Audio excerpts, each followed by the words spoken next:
Alright,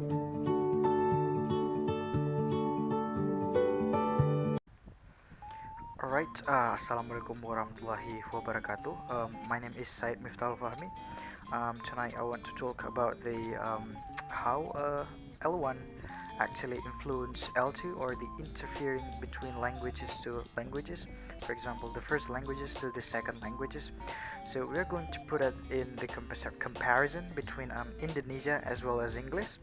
So because language interfering or language influence is something that's inevitable, as we can say, because for example, let me explain a little bit, a brief explanations about what is L1. L1 is actually the language that we acquire when we are a child, a language that considered as a mother tongue for everybody, a language that everybody learn from listening to their mother. So in this case, the second language can be, for example, English. So if you are trying to learn English, so there will be so many different interfering from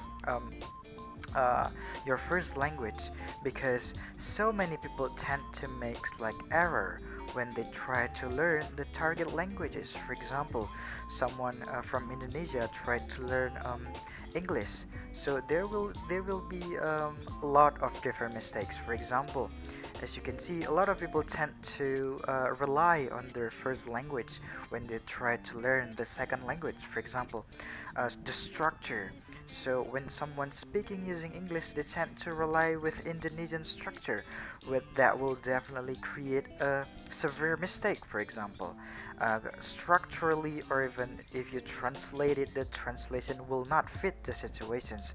So this is the kind of like the negative effect of language interference, because most of the time, as we can see, if you rely too much on your L1 when you are trying to learn a new language, so it will definitely create some kind of bad influence to your targeted language. For example, miss structure, lose your structure will definitely different from languages to language. So for each language, structure is like the most important things for you to be able to communicate, because it's not definitely mostly about the structure, but also about the translation, because some people might also tend to translate words to words in English, so they rely to Indonesian, they translate it blatantly to English, and it would make no sense for the translation and or the English words to be example. So this is the reason why language interference or language influence between L1 and L2 is actually something that's inevitable. It's something that cannot be hold. It's something that cannot be uh, overcome for some reason, because how people actually still relying on L1 when they are trying to learn the second language.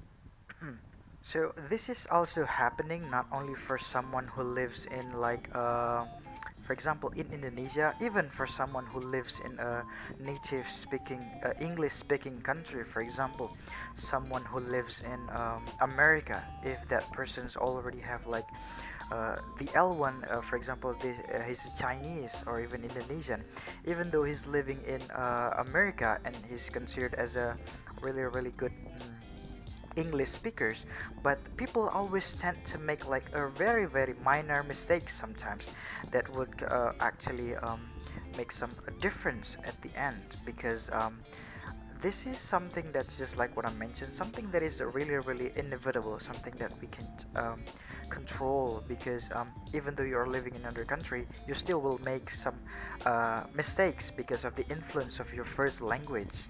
For example, in so many different parts in languages. For example, in phonological, morphological, and also syntactic interference, L1 has like such a really significant influence on learning of Let's L2.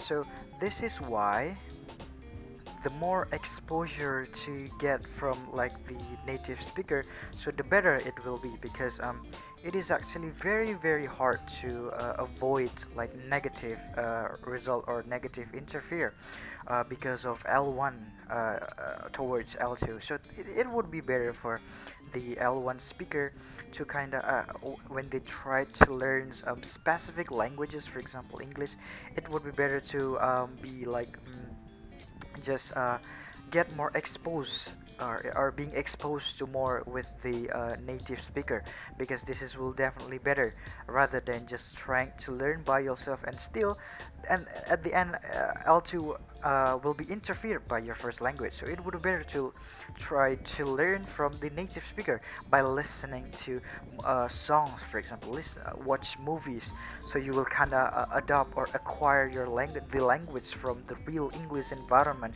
rather than learning from something and your L1 learning from your, for example, your environment where there's no English. So this is going to be a really really hard challenge. This is like the hardest task to do in order to be able to learn a language without interfering with L1. So I think that's all for my explanation. Thank you very much, and assalamualaikum warahmatullahi wabarakatuh.